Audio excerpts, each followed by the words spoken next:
for the first time, whether you're writing a grant or you're taking a leadership role, is you're going to be misunderstood. Someone's going to feel like you're encroaching in their turf, that you're breaking a rule, and you're going to be misunderstood. And this is exciting to me, because if we're being misunderstood, that's actually a signal that we're kicking at the paradigm, and that's really positive. And the third part about the Sarab effect is that there are unintended consequences. So 2 kids under campus arrest, and in leadership, there are going to be unintended consequences where someone that you thought was an ally is actually going to find themselves misunderstanding you and now working against you. And so those are the unintended consequences. But these are points of fact. I was part of launching a new institute in Arizona 9 years ago, and we had the Sarab effect dripping off the walls. We were not doing it well because nobody had done that before in that kind of a setting. We were grossly misunderstood, and there were unintended consequences.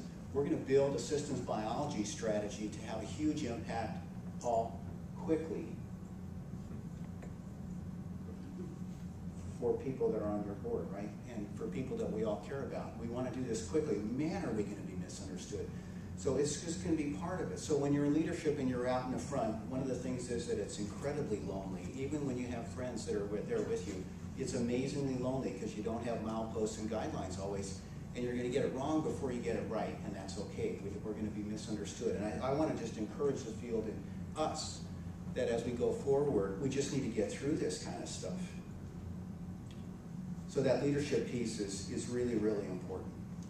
One of the things that I'd say then in really my closing couple of comments is we owe it to ourselves and the people we care for that are suffering from a life-threatening disease to make a decision to support this as a tool, maybe the tool, but certainly as a tool that's going to bring the advances we need, while the team and the partners sort out the critical elements and how they interact. And so this comment about meet me 3/4 of the way, no, we're in it all the way, side by side, and the load is going to shift back and forth on that. But we need to make the decision that I've got it right now.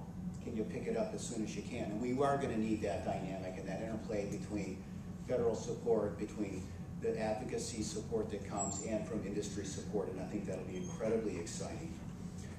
And then 2 last points.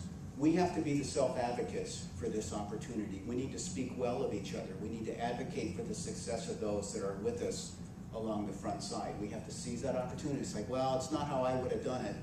Save that. This is innovative. This is different. We need to be self-advocates of the field to move forward. We need to keep each other's back as we go forward. It will lift up the field as we do that working together. And so that self-advocacy is really important. Speak well of each other. Speak well of the other foundation. Everyone is a partner as we move forward on that. And then my last comment is that we owe it to ourselves to work towards identifying an early win. Because until we can see the win, we're going to make the job of the people that are asking their funders to provide money, Paul, whether it's your donors, or again, whether it's going to Francis, my uncle, your uncle, and saying, we need. But as the field kind of moves, we need to say, what would be an early win? And we have to make sure we give credit that this came because of a consequence that emerged totally out of a systems biology strategy on looking at this. And I think these passengers, drivers, and backseat drivers, right, that are influencing the disease are incredibly exciting as we kind of process that. And those early wins that come and say, wow, we heard a comment about a clinical trial of currently approved medications that could be done now. Maybe not in glioblastoma, but certainly in breast cancer. I think, wow, how exciting is that? You can rewire the network of the tumor because of the system's understanding of the disease. That's powerful. The sooner we can do that in glioblastoma, the better off we all are.